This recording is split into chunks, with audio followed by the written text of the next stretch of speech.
Welcome my dear friends. তো friends এই আজকে এই ভিডিওতে আলোচনা করব তোমার টার্গেট যদি পুলিশের চাকরি হয়, শুধু পুলিশ না যে কোনো পরীক্ষা হইতে পারে সরকারি চাকরি, তাহলে এই 5টি ভুল থেকে তোমাকে বিরত থাকতে হবে। রাইট, এই 5টি ভুল যদি করো তাহলে কিন্তু ফ্রেন্ডস তোমার সরকারি চাকরি পাওয়াটা তোমার কাছে অনেকটা দুঃসাধ্য হয়ে যাবে, ডিফিকাল্ট হয়ে যাবে। রাইট, তো আজকে এই ভিডিওতে আলোচনা করব সেই 5টি প্রবলেম কি এবং তার সলিউশন নিয়ে আজকে এই ভিডিওতে আলোচনা করব। পুরো ভিডিওটা খুবই গুরুত্বপূর্ণ যদি বিশেষ করে তোমার সরকারি চাকরির স্বপ্ন হয় বা বিশেষ করে পুলিশের চাকরির স্বপ্ন হয়ে থাকে। রাইট ফ্রেন্ডস, তো আস্তে আস্তে পুরো ভিডিওটা দেখতে থাকো, প্রত্যেকের ভালো লাগবে। দেখো, প্রথম প্রবলেম, এই সরকারি চাকরির যারা প্রিপারেশন শুরু করে যে সমস্ত ভাই বোনরা বেশিরভাগ ক্ষেত্রে, রাইট, বেশিরভাগ ক্ষেত্রে প্রচুর ভাই বোনদের ক্ষেত্রে এই জিনিসটাই দেখা যায়, কনসিস্টেন্টিটা ধরে রাখতে পারে না, ধারাবাহিকতা থাকে না। তার মেইন কারণ এটাই যে বর্তমানে তো কোনো নোটিফিকেশন আসছে না, এক্সামের কোনো ডেট দিচ্ছে না, তারপর আজকাল চারদিকে দেখা যাচ্ছে চাকরি পাওয়ার পরেও চাকরি চলে যাচ্ছে, তারপর মার্কেটে শোনা যায় আজকাল নাকি ঘুষ ছাড়া চাকরি হয় না। অনেক ভাই বোন প্রিপারেশন শুরু করে পরে মাঝখানে দেখা যায় কি না আর পরে কি হবে, মাঝখানে বা পড়লেও মনে করো রেগুলার পড়ছিল 6-7 ঘন্টা করে, একটা ধারাবাহিকতা থাকছে, কিছুদিন পরে সেটা থাকছে না ফ্রেন্ডস। রাইট, এরকম চারদিক থেকে যখন নেগেটিভিটি শুনে, রাইট, মার্কেটে তো নেগেটিভিটির অভাব নেই, রাইট, চারদিকে যখন এই নেগেটিভিটি থাকে তখন ভাই বোনরা এতই নেগেটিভ হয়ে যায়, মানে পড়া থেকে চলে যাচ্ছে। পরে কিছুদিন পরে মনে হলো না আবার পড়তে হবে, হয়তো এক্সাম হবে, হ্যাঁ, কিছুদিন পরে আবার কেউ এসে বললো ঘুষ ছাড়া চাকরি হয় না, চাকরি পেলেও চাকরি চলে যায়, পরে কি করবি, আবার ডাইভার্ট হয়ে যাচ্ছে। রাইট ফ্রেন্ডস, তাহলে এইটা হচ্ছে একটা খুব গুরুত্বপূর্ণ প্রবলেম, বেশিরভাগ ভাই বোনেরা এই প্রবলেমটা ফেস করে। রাইট, আবার অনেকে মনে করে আরে আমি তো মাত্র হাই সেকেন্ডারি পাস করলাম, গ্রাজুয়েশন করলাম, আমার অনেক সময় আছে, চলুক না আস্তে আস্তে। রাইট, অনেকে প্রিপারেশন নিচ্ছে, আমিও প্রিপারেশন করা শুরু করে দিলাম। তো ফ্রেন্ডস, এই সমস্ত প্রবলেমের শিকার যদি তুমি হয়, আমি একটু বলবো একটু সতর্ক হয়ে যাও। একটা জিনিস খেয়াল রাখবে, তোমাকে চেঞ্জ কে করতে পারে বলে দেখি, কেউ চেঞ্জ করতে পারবে না তুমি যদি নিজেকে চেঞ্জ না করতে পারো। তোমরা মহাভারতের কাহিনী শুনে থাকবে, কৌরবদের স্বয়ং ভগবান আমরা যেটা বলি হিন্দু ধর্মে, শ্রীকৃষ্ণ চেঞ্জ করতে পারেনি, শ্রীকৃষ্ণ কৌরবদের মানসিকতা চেঞ্জ করতে পারেনি। তার মানে কি বুঝাতে চাচ্ছি, তার মানে এটাই বুঝাতে চাচ্ছি কেউ কাউকে চেঞ্জ করতে পারে না সে যদি নিজে চেঞ্জ না হতে চায়। আমি যদি ভাবি আমি চেঞ্জ হবো না, আমাকে কেউ চেঞ্জ করার ক্ষমতা নেই। সেম ভাবে ফ্রেন্ডস, তোমাকে চেঞ্জ কেউ করতে পারবে না তুমি যতক্ষণ না নিজে থেকে মানে চেঞ্জ করতে চাবে। তো একটু সতর্ক মানে সচেতন হয়ে যাও যে এই সমস্ত কিছু দেখবে নেগেটিভিটি অমুক তমুক থাকবে, সমস্ত পরীক্ষায় কম বেশি এদিক সেদিক ঘুষ হবে, এগুলো নিয়ে এত চাপের কিছু নেই। প্রচুর ছেলে মেয়ে, প্রচুর ভাই বোন সবভাবে চাকরি পাচ্ছে। রাইট, হয়তো এখন একটু গভর্নমেন্ট জবের ফ্রিকোয়েন্সি কম অমুক তমুক, তাহলে এত ভাবার দরকার নেই। আর বিশেষ করে যারা পুলিশের চাকরি নিচ্ছে 2025-এ কিন্তু মাস্ট গোল্ডেন ইয়ার, অবশ্যই এক্সাম হবে, তোমরা প্রিপারেশনে প্লিজ ফোকাস থাকো। রাইট, তাহলে এই সমস্ত নেগেটিভিটি থেকে দূরে থাকো, আগেই সতর্ক থাকো। নেগেটিভিটি আসবে, এই সমস্ত লোক নানান কথা ছড়াবে সোশ্যাল মিডিয়ায় বা কেউ সামনাসামনি এসে, আত্মীয় স্বজন বন্ধু বান্ধব, এগুলো থেকে দূরে থাকো। তোমার ফোকাস, আমার টার্গেট গভর্নমেন্ট জব তো গভর্নমেন্ট জব, আমার টার্গেট পুলিশ তো নিবই পুলিশ। ফ্রেন্ডস, যে যাই বলুক যাই হয়ে যাক ফ্রেন্ডস, আমার এটা লাগবে তো লাগবে এবং সেই অনুযায়ী ধারাবাহিকতা বজায় থাকো। রাইট ফ্রেন্ডস, নেক্সট, তাহলে ফার্স্ট প্রবলেম কি এটাই, নেগেটিভিটি শুনে অমুক তমুক শুনে আমরা ডাইভার্ট হয়ে যাই। আর সেকেন্ড যে প্রবলেমটা হয় সেটা আরেকটা গুরুত্বপূর্ণ প্রবলেম। অনেক ভাই বোনরা প্রিপারেশন তো শুরু করে, আমার সব হয়ে যায়, ম্যাথ টানা হয় না। কারোর সাথে দেখা হচ্ছে, এটা কোনো কোচিং নিতে যাচ্ছে অনলাইন বা অফলাইনে, স্যার আমার সব হয়ে যায়, ইংলিশটা হয় না, ম্যাথ হয় না, ইংলিশ হয়ে যায়, গ্রামার স্যার আমি সেই এক্সপার্ট, ভোকাবুলারি হয় না। বা কারো ভোকাবুলারিতে স্যার মুখস্থ হয়ে যায় কিন্তু গ্রামারটা ঠিক মাথায় ঢোকে না, জিআই আমার হয় না, ব্লাড রিলেশন হয় না, অঙ্কের পাটিগণিত সব হয়ে যায়, অ্যাডভান্স হয় না, পাটিগণিতে সব চ্যাপ্টার হয়ে যায়, শুধু সময় দূরত্ব মাথায় ঢোকে না, গড় মাথায় ঢোকে না। এই যতক্ষণ না ফ্রেন্ডস এই না বলবে, একটা জিনিস তোমরা জানো, যত বেশি না বলবে তোমার সাবকনশিয়াসকে তুমি তত বেশি নেগেটিভ করছো। তুমি যতক্ষণ বলবে আমার দ্বারা ম্যাথ হয় না, আমি গ্যারান্টি দিচ্ছি তুমি যাই করো, যত পরিশ্রমই করো, তুমি ম্যাথ কখনোই শিখতে পারবে না। ফ্রেন্ডস, কোনো জিনিস শিখার আগে ফ্রেন্ডস আগে না বলা বন্ধ করা না।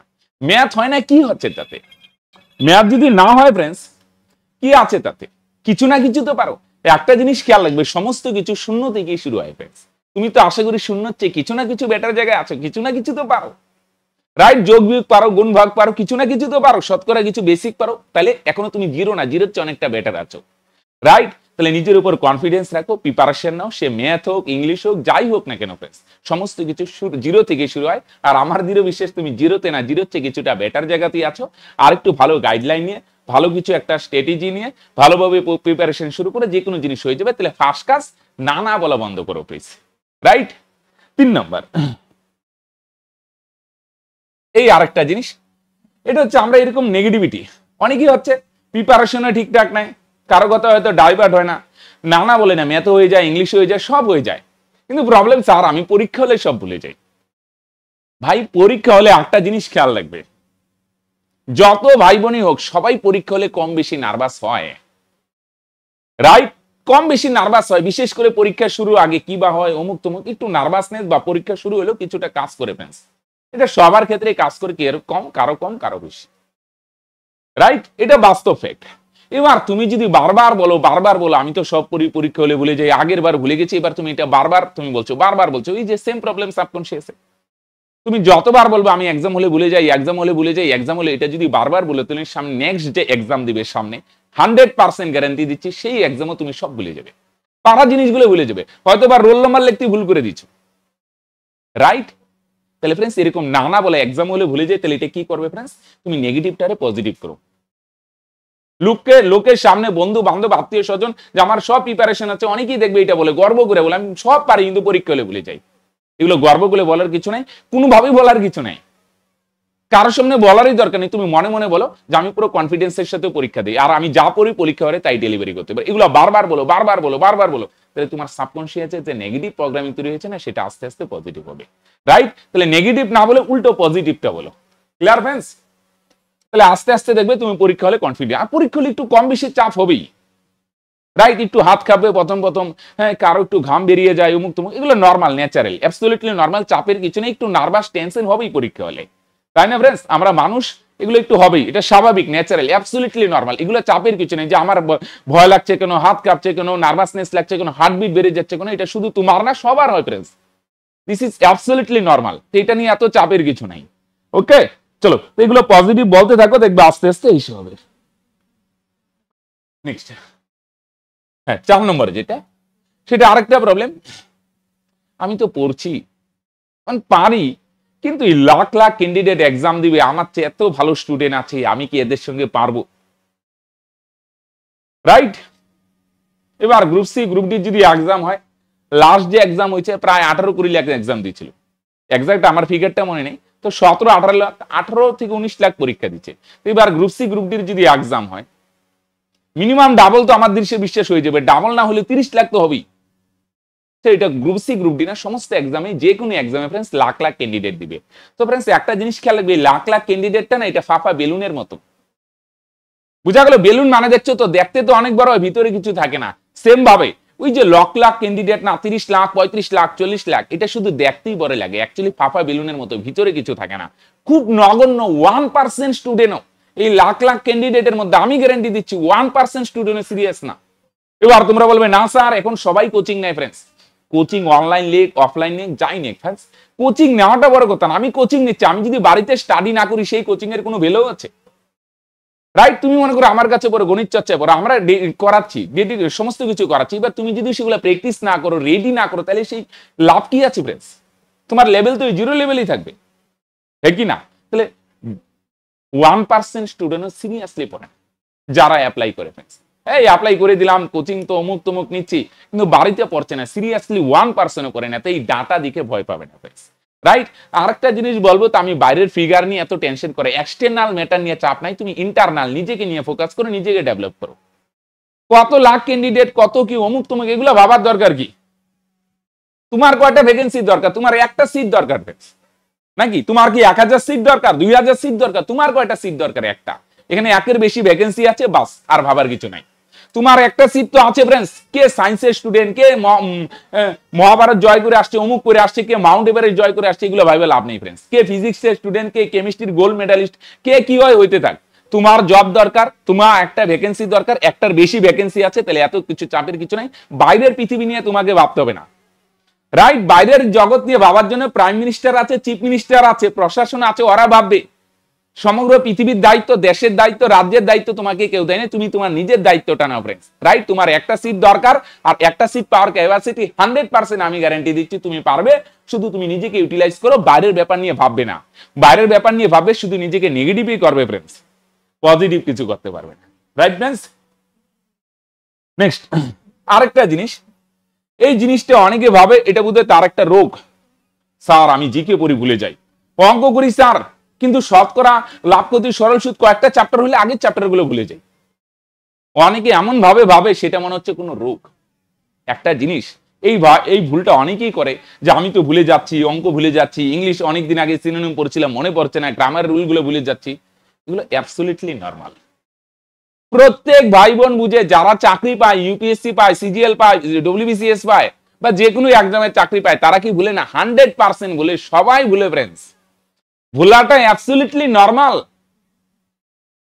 রাইট? যেই হোক না কেন, A B C D E F G S সবাই ভুলে ফ্রেন্ডস। তাহলে করতে কি হবে ফ্রেন্ডস? ভুলবে তো সবাই, তোমাকে বারবার রেগুলার একটা রুটিন মাফিক রিভিশন করতে হবে ফ্রেন্ডস। দুটো জিনিস ব্যালেন্স করে পড়তে হবে, নতুন পড়তে হবে, রিভাইজ করতে হবে, প্রচুর রিভাইজ করতে হবে, প্রচুর। শুধু জিকে না, জিকে বলো, সায়েন্স বলো, রাইট, ইংলিশ বলো, জিআই বলো, ম্যাথ বলো, সমস্ত সাবজেক্ট রেগুলার রিভাইজ করতে হবে, রেগুলার রিভাইজ করতে হবে। তোমাকে নতুনও পড়তে হবে, রিভাইজও করতে হবে, নতুনও পড়তে হবে, রিভাইজও করতে হবে, মক টেস্ট দিতে হবে, প্র্যাকটিস সেট করতে হবে, সমস্ত কিছু পড়তে হবে friends. Revision most important friends, right? ভুলাটা অনেকে ভাবে আমার সাথে অস্বাভাবিক, আমি কেন ভুলে যাচ্ছি, তার মানে আমার চাকরি হবে না, আমি ভুলে যাই। আরে ভাই সবাই ভুলে, রাইট? তোমরা যারা এদিক সেদিক দেখো বা সোশ্যাল মিডিয়ায় যে সাকসেস স্টোরি দেখো, যারা সফল হয়েছে, আজকে চাকরি করছে, সিজিএল বা যেই ডিপার্টমেন্টে হোক, ব্যাংকের চাকরি করছে বা পুলিশের চাকরি করছে, তারাও ভুলতো ফ্রেন্ডস। তাহলে তারা কি করে স্যার চাকরি পেলো? তারা রেগুলার রিভিশন করতো ফ্রেন্ডস, রাইট? তাহলে তোমাকেও কি করতে হবে? যাতে কম ভুলো তার জন্য বেশি বেশি রিভাইজ করতে হবে, রাইট? যত বেশি রিভাইজ করবে তত তুমি কম ভুলবে ফ্রেন্ডস। ভুলবে তো স্বাভাবিক, নর্মাল জিনিস ফ্রেন্ডস। ক্লিয়ার? এই 5টা প্রবলেম আমি সঙ্গে সঙ্গে 5টা প্রবলেমের সলিউশন দিলাম, রাইট ফ্রেন্ডস? এবার আরেকটা জিনিস ফ্রেন্ডস, তোমাদের যাদের গণিত চর্চার ভরসা আছে আমাদের, তোমরা জানো খুব শীঘ্রই গ্রুপ সি গ্রুপ ডির এক্সাম হবে, পুলিশের এক্সাম হবে, তারপরে আবার এসএসসি জিডির নোটিফিকেশন হবে এবার অক্টোবর মাস নাগাদ, রাইট? এবার তোমাদের যদি গণিত চর্চার উপর ভরসা থাকে, আমাদের একটা স্পেশাল ক্র্যাশ কোর্স হচ্ছে, 3 মাসের সিলেবাস কমপ্লিট হচ্ছে ফ্রেন্ডস, রাইট? সেটা গ্রুপ সি গ্রুপ ডি হবে ফ্রেন্ডস, পুলিশের জন্য হবে, রাইট? 499 টাকা এডমিশন ফি, পরে মান্থলি 99, রাইট? খুবই একটা সামান্য ফিস দিয়ে আমাদের সঙ্গে যুক্ত হতে পারবে। আর শুধু যুক্ত না, একবার যুক্ত হলে চাকরি না পাওয়া পর্যন্ত আমাদের সঙ্গে যুক্ত থাকতে পারে ফ্রেন্ডস। এই নাম্বারে তোমরা এসে করো, রাইট? ম্যাথ লাইভ হবে, মিস হয়ে গেলে রেকর্ডেড, জিআই জিকে ইংলিশ সমস্ত কিছু রেকর্ডেড পিডিএফ আকারে দিয়ে দেওয়া হবে ফ্রেন্ডস। সমস্ত সাবজেক্টই করানো হবে ফ্রেন্ডস, রেগুলার মক টেস্ট নেওয়া হবে ফ্রেন্ডস, মোটিভেশনাল স্পেশাল কিছু মোটিভেশনাল ভিডিও দেওয়া হবে। কারণ মাইন্ডসেট আমরা মানে কিছুদিন পর পর আমাদের কনফিডেন্স লো হয়ে যায়, তাই মোটিভেটেড যেন থাকো, কনফিডেন্ট থাকো, পরীক্ষা হলে ঠিকভাবে কনফিডেন্সের সঙ্গে ডেলিভারি করে আসতে পারো ফ্রেন্ডস। তুমি প্রচুর পড়লে, পরীক্ষা হলে যদি ডেলিভারি না হয় তাহলে পুরো পরিশ্রম তোমার পণ্ড হয়ে যাবে, রাইট? এই সমস্ত কিছু পেয়ে যাচ্ছ ফ্রেন্ডস এই কোর্সে, মাত্র 499 এডমিশন ফি, মান্থলি 99 টাকা, রাইট ফ্রেন্ডস? তাহলে যদি ভরসা থাকে লেট করো না, এই নম্বরে হোয়াটসঅ্যাপ করো, হাই বা হ্যালো লিখে দাও, সমস্ত ডিটেলস পেয়ে যাবে, রাইট ফ্রেন্ডস? তাহলে আজকের ভিডিও এখানেই শেষ করছি, দেখা হচ্ছে নেক্সট ভিডিওতে, বাই।